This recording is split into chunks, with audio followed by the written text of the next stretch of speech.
CBS Radio Mystery Theater presents...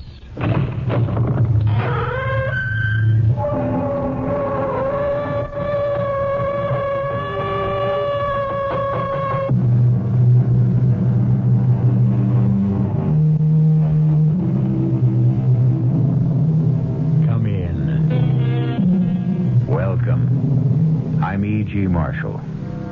Welcome to a world we all inhabit too little. The world of imagination. Our own. Yours and mine. Have you ever wondered what it's like to be a ghost? Well, one of this earth's greatest writers did, Oscar Wilde. And having let his imagination play with the idea, he set down his findings in a ghost story that ranks with the world's finest. The classic tale of the Canterville Ghost. And if by chance you should think that a ghost's life is all wine and roses, why then listen to what went on one night at Canterville Castle. Blood! I must have blood. And when I say blood, I do not mean a drop or two. I mean gallons. Or am I not called Gibeon, the bloodsucker of Bexley Moor? Blood! Oh, give me blood! Blood, my foot. What you need is some oil for those rusty chains.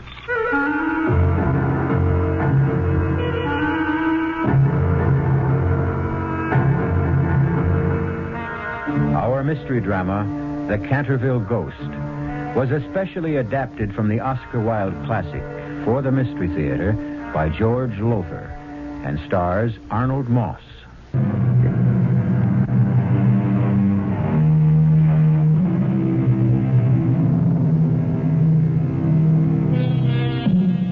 Our story takes place in Canterville Castle, ancestral home of the de Canterville family since the 15th century. You immediately assume, I have no doubt, that the castle is in England. Well, it isn't. It was, but it isn't anymore. For you see, that well-known multimillionaire Hiram Otis had it dismantled, stone by stone, transported to the United States, and re-erected, stone by stone, on his own estate in the Midwest. So it is that one fine afternoon, we find him, Hiram, and his wife Martha, and his lovely daughter Virginia, and Geoffrey de Canterville, her fiancé, in the newly restored library of the newly erected castle of the Cantervilles. Well, Mr. Otis, I hope you're satisfied with the job I've done. Canterville Castle re-erected, lock, stock, and barrel, even to the ancestral gardens which surround it. Well, the castle's okay, but I don't know about the gardens. The guy I hired to be the general manager when we opened the place as a tourist resort says the pool ought to be where you put the pine woods. But, Daddy, that's the exact area where the pine woods were, in England. Well, Ginny, dear, tourists won't know that. But that was part of the deal when Daddy bought the castle from Jeff and hired him to re-erect it here, that nothing would be changed. Well, business is business. If it'll be more convenient for tourists to have the pool where the pine woods are... Yeah. Now, what's this? Well, you know what that is, Mr. Otis. It's the blood stain. That's the spot in front of the fireplace where Sir Simon de Canterville stabbed his wife to death way back in 1601. I told you I wanted it removed. And I told you it can't be removed. You got any Otis bathroom cleanser around, Jeff? Yes, of course, in the cleaning closets. You told me to stock it. Get a can of it. But, Mr. Otis, really... Otis bathroom cleanser is guaranteed to get rid of any stain, and it'll get rid of this one. Go on, give me a can of it. Oh, good heavens, that vase. Oh, dear, it fell off the mantelpiece. No, it didn't fall off, Mrs. Otis. It was knocked off, I'd say, by Sir Simon de Canterville. The ghost? Yes, I'm afraid he doesn't like the idea of removing that bloodstain. However, I'll get the cleanser. Him and his ghost. What, do you think I was born yesterday? Jeff wouldn't lie to you, Daddy? and if he says the castle's haunted, then... Now, look, Ginny. Just because this fortune hunter fiancé of yours, Lord Geoffrey Canterville, believes in ghosts, doesn't mean I have to. Daddy, if you call Jeff a fortune hunter once more, just once more... Okay, honey. I'm sorry. All I want is your happiness, sweetie. And if he'll make you happy, fine. find? Here we are, Mr. Otis. A fresh can of Otis bathroom cleanser. All right, let me have it. Now watch. I spray it on the bloodstain. You bring a cloth to wipe it off with? Oh, no, I'm sorry. Oh, never mind. Use my handkerchief. Now, one wipe, so. Where's your bloodstain now? Oh, Hiram, it's gone. What else? An Otis guarantee is an Otis guarantee. It will come back. Not after an Otis cleanser treatment, it won't. Oh, what was that? Oh, what is it? It's the ghost again, Mrs. Otis. No, it was the wind, something. But there isn't any wind. Well, it was something else, but not a ghost. I just plain don't believe in ghosts, and that's the end of that. Well, if you ask me, Mr. Otis, it's only the beginning.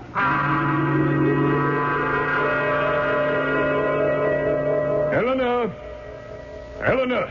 Oh, blast the woman, where is she? Here, Simon, dear. Here I am. Get the paint bucket. We have to repaint the stain. Again? I promise you, however often Mr. Hiram Otis erases my bloodstain. My bloodstain, dear. Oh, all right, yours. But you wouldn't have had it if it hadn't been for me. You do forgive me. Oh, my dear, I have forgiven you at least once every 100 years since it happened. I should not be here otherwise. And the least I can do is to see that your stay here remains peaceful by giving that barbarous American his comeuppance. Fear not, my dearest love. It is Sir Simon de Canterville, me, against Mr. Hiram Otis, him. And I truly believe there's little doubt as to the outcome of the battle.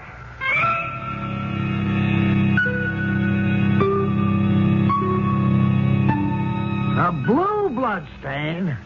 What do you mean a blue bloodstain? Just what I say, Mr. Otis. The stain's reappeared, and this time it's blue, Daddy. Now, look, I don't know what you two are up to. Up to? For your information, the boss painter who's redecorating the upstairs bedrooms complained that somebody's stealing his paint. And you think that Jeff and I would... Who else? But why would you think that? Because the way I see it... Yes? How do you see it? Well, I don't know how I see it. All I know is it doesn't make sense.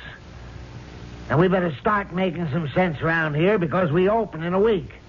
Now get rid of that stain. Once and for all, get rid of it.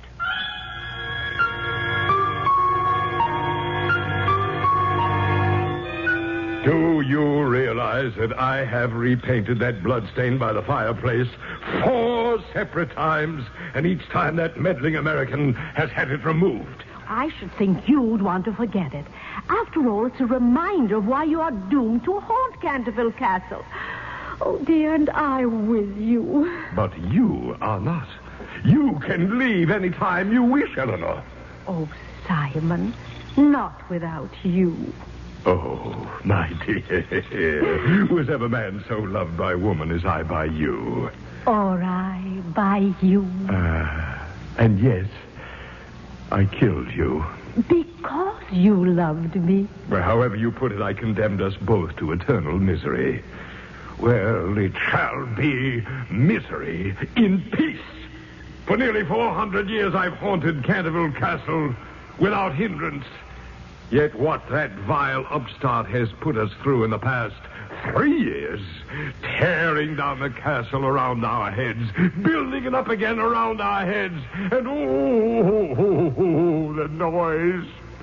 noise.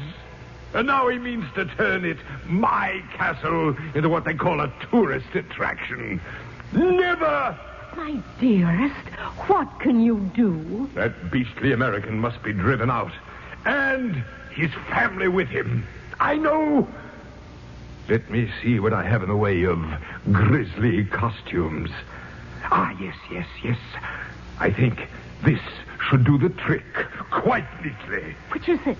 Gaunt Gibeon, the bloodsucker of Bexley Moor. Oh, that's smashing.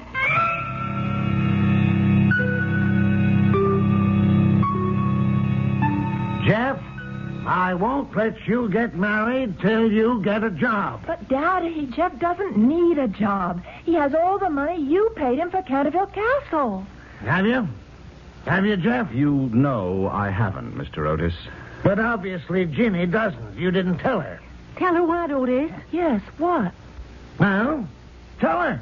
Ginny, I'm afraid that just about every cent your father paid for Canterville went to pay off back taxes, liens, mortgages, interest payments, and the Lord only knows what. Oh, Jeff. Well, don't you see, that's why I sold Canterville in the first place. I had to. I couldn't keep it up anymore. I had no choice. It was sell or lose everything. So you see, he's broke. Flat bust. Now, just a moment. I have the promise of a job, Mr. Otis, a top-flight architectural firm in New York. The promise of a job. Now, look, Jeff, there'll be no marriage until... What's that? I don't know. I'm afraid I do. It's the Canterville ghost. Ghost? Come on, Jeff. Come on now. Aren't these tricks of yours getting just a little childish? Now, Mr. Otis, believe me, this is no act. It's the real thing. Whenever the ghost moans like this, it means he's going to put in an appearance. And I've seen some of those appearances. Now, Mrs. Otis, Ginny, you'd better come with me. Oh, where to? Well, anywhere but here. I'm not afraid of the ghost myself. He's never done me any harm, but his appearance can be positively ghastly. And you'd better not see it, either of you. No, I'm staying here. What? I've been hoping to see him, Jeff. Hoping to see the ghost? Yes, Mother. Oh, somehow I have a feeling I won't be afraid of him. Don't ask me why. I can't explain the feeling. I just know I won't be. Of course you won't. Jeff lets you in on his little gag. But I suppose I'm to be scared to death, huh? Oh, but Daddy, there is a ghost. You've got to believe it. look! Oh, my heavens! Blood! I must have blood. He's got to be kidding. When I say blood, I do not mean a drop or two. I mean gallons. For am I not gaunt Gibeon, the bloodsucker of Bexley Moor? Blood! Blood, my foot. What you need is some oil for those rusty chains. And I just happen to have a can of Otis all-purpose here in this desk drawer. Cringe, thou knave! Grovel in abject fear before me. Now, here's a can of Otis oil. Oh! Oh, knock off the screaming. You got nothing to scream about, because believe me, this oil will do the trick for those chains of yours. Leave off! Thou art ruining my chain. Daddy, stop it. Leave him alone. And another squirt Oh, right Daddy, here. stop it. Give me that can. Here now. Leave him alone. Can't you see how unhappy he is? Oh, now, look, Ginny, any guy tries to pull a gag on This me is no like gag, no trick. This is misery. Oh, look at his face. Look into his eyes. He's in agony. I've never felt so sorry for anyone in my life. You feel sorry for me? Oh, yes. Oh, yes. No one has felt sorry for me in over 370 years. I do. Well, you frighten me. Oh, no, you can't be. You couldn't be. No. Not the Golden Girl. Oh, come on, you two. Stuff it. Nice little act, but just a little creaky in spots. You clod! You lout! You poltroon! Is it thus you'd taunt a noble lord of Canterville? Hear me, then. I sought but to warn you hence by harrowing up your soul. But there's another way to be rid of you. Death! No, No, please, I beg you, don't kill him. Don't. For thine own sake, then, child, be warned and get thee hence. I am Simon of Canterville, am easy wrought into murderous rage. So be gone. Be gone, be gone. Do you believe now? that he's a real ghost. I sure do. I guess we'd better do what he wants us to do, Otis. Let's leave the castle. Oh, no. Are you saying that you won't do You bet I am. I paid a fortune for this joint. I'd rather die than see that money go down the drain. Oh, no. I'll tear this damn castle down again, stone by stone, before he gets the satisfaction of seeing me run. You hear that, Buster? Stone by stone.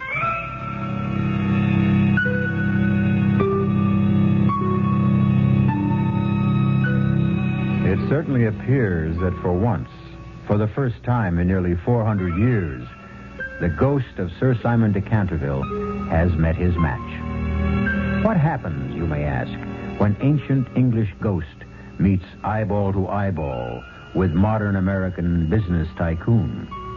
We'll learn more when I return shortly with Act 2.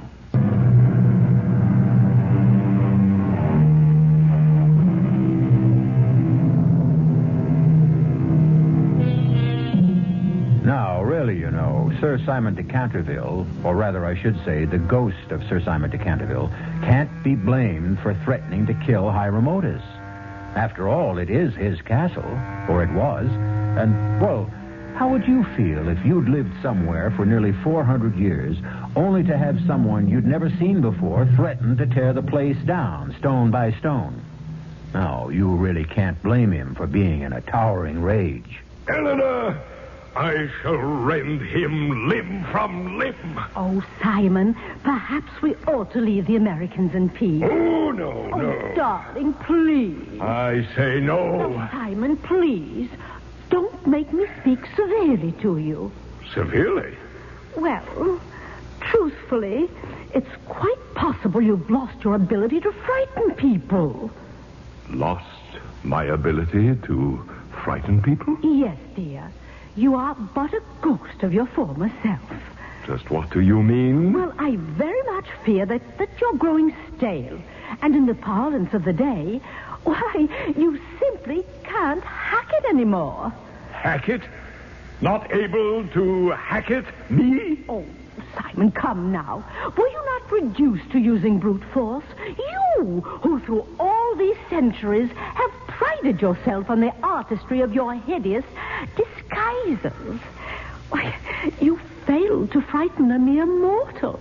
And Simon, an American at that. Well, he's a clod. Altogether too stupid to have even a semblance of nerves. Is that thunder? I think so. It just occurs to me. I've always been at my best during a thunderstorm. True enough. And tonight, to judge from that sky out there, will be a night of elemental fury. A perfect background for haunting. I shall outdo myself this night. I shall employ a disguise so horrible, so fiendish. Something guaranteed to drive the churl out of his skull. What? Yes. That is the question. What shall it be? Oh, I have every confidence that you, my sweet, will create a costume that every ghost in England, in the world, would give his winding sheet to possess. Oh, you are too kind, altogether too kind. But let me think. Aha. Oh, you have it? Yes. You, my darling, have given me a thought. Winding sheets. That is the ticket. A winding sheet? Of course. I have an excellent one. Very old, very moldy. The one with the frilled cuffs and neck. But of course, do go on. I will wear that and take with me my rusty dagger. I shall approach the room moaning and groaning in a most gruesome fashion. When I enter it, I shall stand over them in the form of a green, icy, cold corpse till they're all but paralyzed with fear. And then I shall cast off the winding sheet and crawl around the room with white, bleached bones and one rolling eyeball. Oh, Simon, dear, You have outdone yourself. I dare say even you will agree I can still cut the mustard, my dear. Oh, you can. You have. What's the girl? The American's daughter? Oh, she must go in peace. I touch her not. Why so? Because... Well, my dear, you will scarcely believe this, but not only did I fail to frighten her, but she said... Well, she said she felt sorry for me. She said that? Yes. And she looked at me when she said it with eyes... Well, Eleanor, her eyes were filled with sympathy and pity and... Yes, love. Oh, Simon... Could she be the Golden Girl? I should like to think so, but I fear not, my love. It's too much to ask. Much too much. But I must to work. The night approaches and the storm. I promise you, that within a few short hours I shall reduce the cold-blooded Hiram Otis to a mindless mess. Why have you brought me here, Jeff? I've never seen this part of the castle before. It's a hidden passage, or it once was. As to why I brought you here, well, it seems to me every time I want to be alone with you, your father shows up, or your mother, and... Oh, Ginny, I do want to talk to you. Yes? Ginny, marry me. But, Jeff, dear, I'm going to. You know that? No, I mean now. Tonight. Tonight? Yes, let's get in my car, drive to town, find a justice of the peace, and get married. But, darling, we don't have a license. Oh, we'll get one. How? I don't know, but we will. I'll manage it somehow. Jeff, this is the United States, not England. Things are done differently here. And anyway, there's no sense discussing it because I just can't go against my father's wishes. Oh, you don't have to be afraid of him. Afraid? Oh, darling, I'm not afraid of him. I love him. I know what you think. That he's hard and domineering and ruthless and a lot of other things, but you know, inside, he's not that way at all. Perhaps not. Unfortunately, I only know him from the outside. But as time goes by, you'll learn to know him better, and you'll see... Ginny, you're not a child. You're a woman. I need you, Ginny. I want you. Jeff, please, darling, no. Ginny, Oh, please. Jeff. Oh, Blood! I must have blood! Oh, no, not tonight. Not now. And when I say blood, I don't mean a drop or two of blood. I mean gallons of blood. It's him. It's the ghost. Who else? Oh, to drive that churl Hiram Otis out of his mind. Oh, misery. Oh, agony. Oh. He went right by us. He never saw us. Yes, I know. Now let's follow him and see what he's up to. Oh, horror, hideous horror. Hark ye to the horrifying moans of the vampire monk. Oh. My parents' bedroom. He's gone in there. Hark ye to the horrifying moans of the vampire monk or the bloodless Benedictine. Who's there? The vampire monk. See, I bend over you, a green, icy corpse. Watch as I crawl around the room with white bleached bones and one rolling eyeball. Oh, what are you doing on the floor? Huh? Oh, why, you're the ghost, aren't you? Well, please now, could you be just a bit more quiet? My husband has had a very tiring day, and he needs a sleep. And you're certainly going to wake him up sooner or later with all that moaning and groaning. Well, I am a ghost. I'm haunting you. All right, but please do it quietly. You ride and ridicule me, would you? Oh, but please, you Then misunderstand. pay for it. Aye, woman, pay with thy heart's blood. You've seen your daughter for the last time on this earth. For the last time. Jeff, He means me. No, darling, he can't. If he didn't see us following him. I have seen you.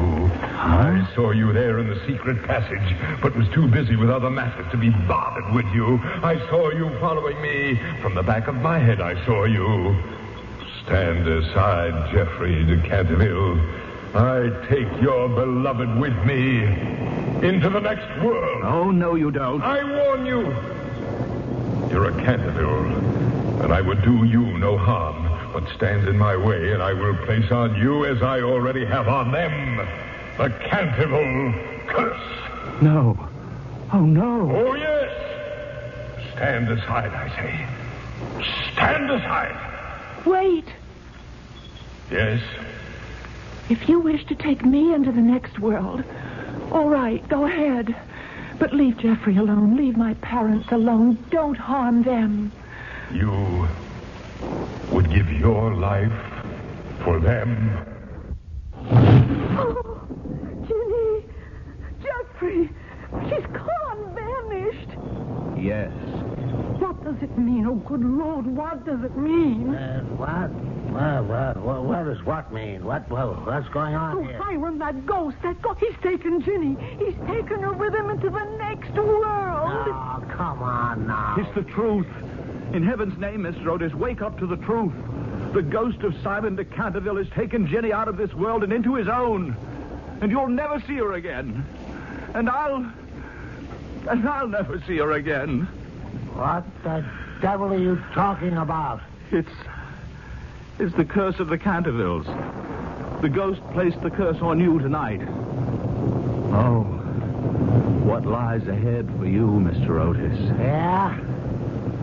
What does lie ahead for me? I can't even begin to tell you. And even if I could, I wouldn't dare.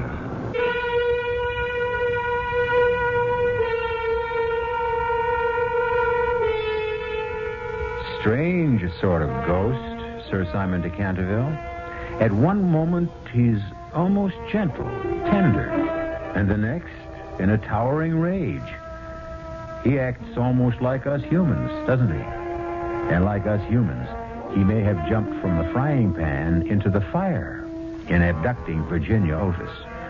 We'll find out shortly when I return with Act 3.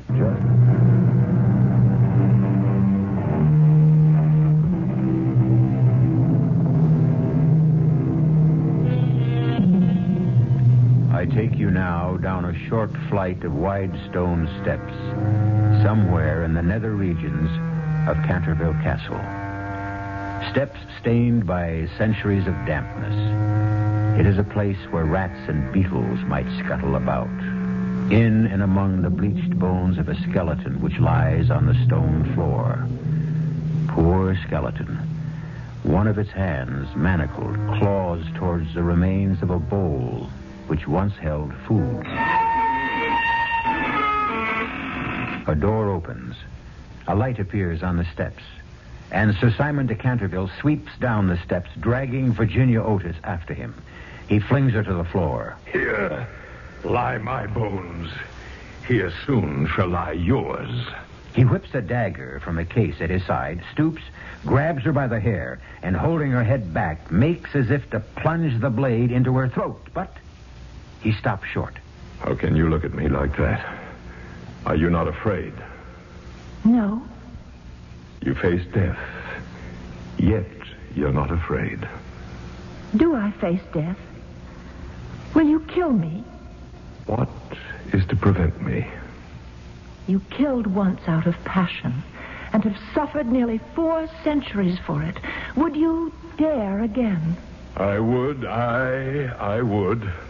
Well, then, if I'm to die, I suppose I shall.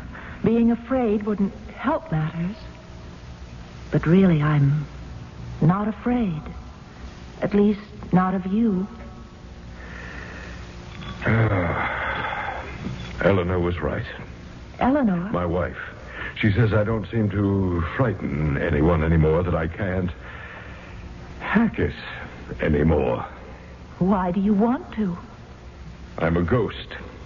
It's my only reason for existing. It's not a very good reason, if you ask me. It's no reason at all, if it comes to that.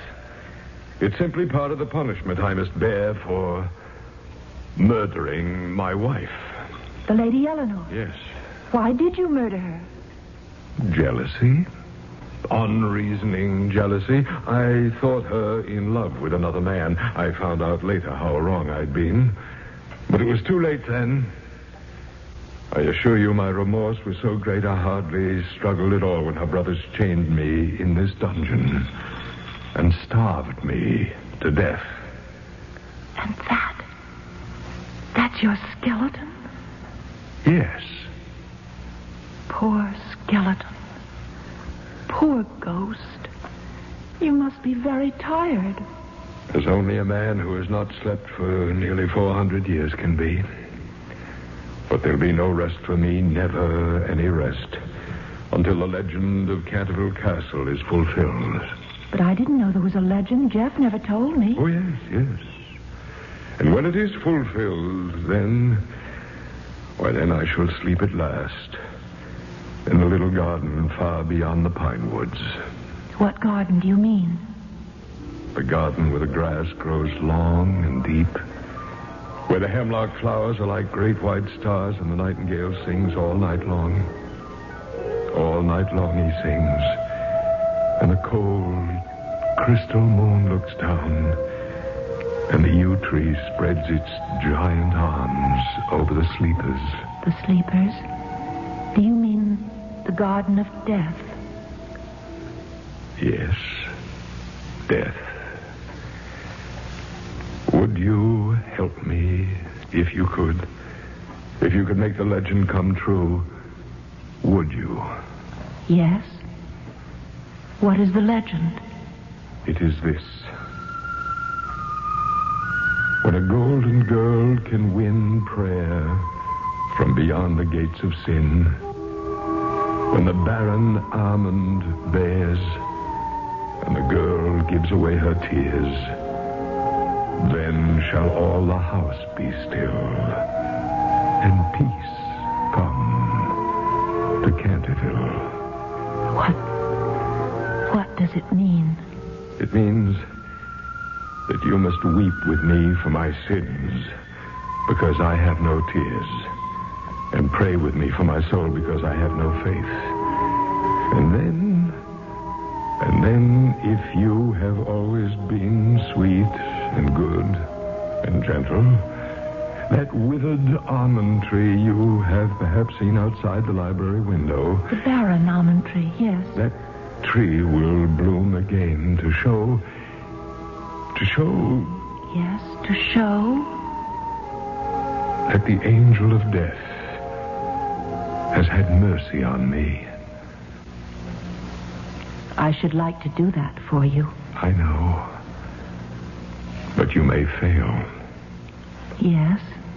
And if you fail, the tortures of the damned will be yours through all eternity. You must dare to go beyond the gates of sin. You will see fearful shapes, hear wicked voices. If you are the golden girl of the legend, you will not be harmed. But if you're not the golden... I tremble for you. Well, what is your answer? I will do it. Think. Be sure. Oh, do be sure. I am sure. Then turn, and behold the gates of sin.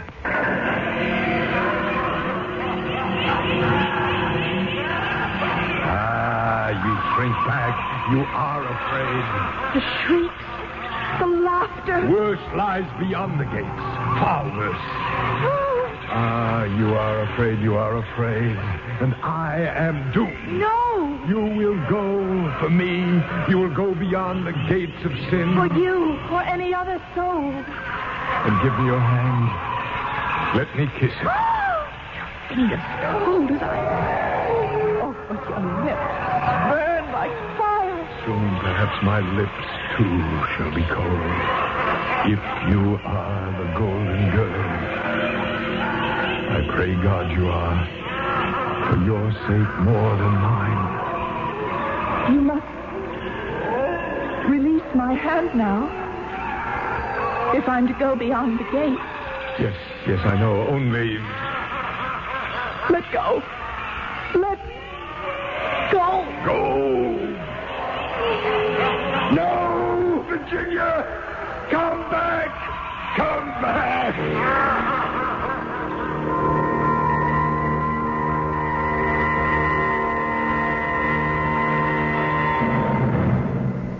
Mr. Otis, there's nothing that can be done. Virginia's gone. Forever. Hiram, it's all your fault. If we hadn't ridiculed the ghost, if we had just taken him seriously, all this would have been avoided. I got to admit you're right, Martha. But that doesn't help matters. All I want now is to get Ginny back. Safe and sound.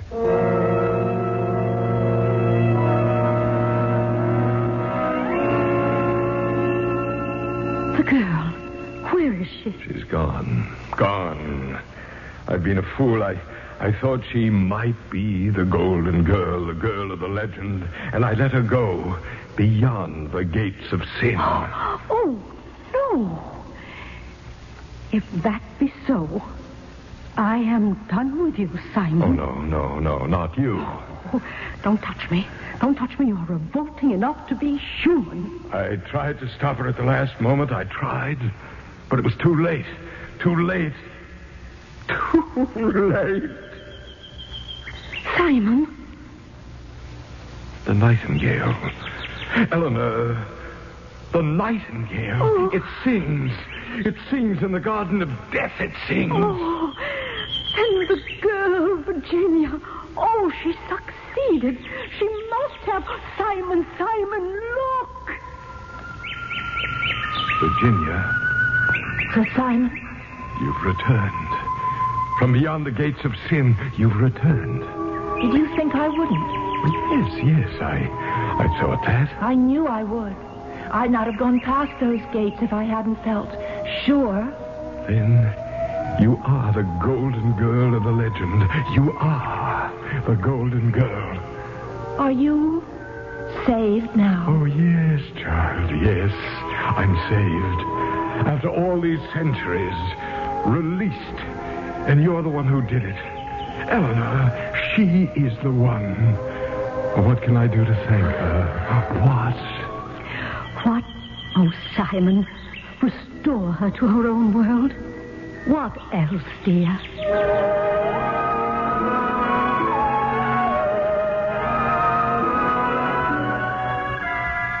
My watch is stopped. What time is it? It's nearly 3 a.m. 3 a.m? I've got a 9 o'clock committee breakfast. Oh, what am I saying? Business. It becomes a habit. My little girl is gone, but my first thought is if... Oh, God in your heaven, what kind of a man am I? Oh, Hiram, you're a good man. You just lost yourself in making a living. Yes. Lost myself in making a living. Yeah. We spend too much of our lives making a living. We should spend more of it living. I guess your ghost knows that, Jeff. I don't know whether he does or not. I do. What was that? I thought I heard... What? It sounded like Jimmy's voice. Yes, I thought I heard it, too. You did, Jeff. I'm back. I'm here. Ginny! Oh, my God. Ginny! Oh, it's Ginny. Oh, my baby. My baby. Where have you been? What happened to you? No, Please, don't ask darling. me. Don't ask me that ever again. Yes, but Ginny... Daddy, I love you, but please don't, not ever, try to tell me what to do with my life, my soul again. Let me do what I want to do, what God put me into the world to do. You sound strange. No, not strange. Truthful. I've seen what lies beyond this world, beyond us. And we here on this earth, we think that we're the end of everything. And we're really only the beginning. Daddy. Dad. And Mom. And you too, Jeff. There's so much out there that we don't understand. So much. Ginny, what did you see? What's that? Not a bird at this hour of the morning. It's a nightingale, Mother. And Come to the window. I'm sure we'll see what I expect to see. Yes. There. Look. At what, Ginny? At what? The storm is over now. And the moon, a great white moon, sheds its light over the gardens. Look. The almond tree. The barren almond tree. Why, it's blossomed. I can see the flowers in the moonlight. And that tree, it's part of the legend. For centuries it hasn't bloomed, and legend said it never would until peace came to Canterville. And peace has come. Far away, beyond the pine wood, there is a little garden. There the grass grows long and deep. There the hemlock flowers are like great white stars. And the nightingale sings all night long. All night long he sings. And the cold crystal moon looks down. And the yew tree spreads its giant arms over the sleepers. Jeffrey? Yes, Ginny? He's at peace, Jeffrey. The Canterville ghost is finally at peace.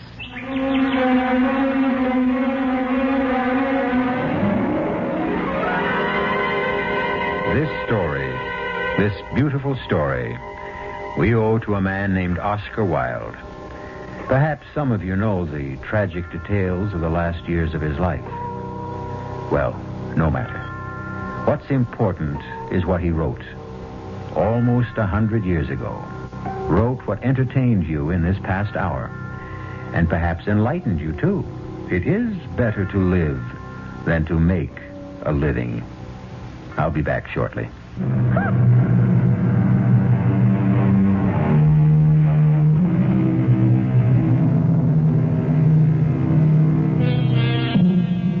Oscar Wilde is buried in Père Lachaise Cemetery, just outside Paris. I visited his tomb. A tomb over which a sad angel with drooping wings weeps. And yes, I bowed my head. Not so much in homage to the man as to the spirit within him. The spirit within all of us. Our own private, very private Canterville ghost. Our cast included Arnold Moss, Marion Seldes, Mildred Clinton, William Redfield, and Robert Dryden. The entire production was under the direction of Himan Brown.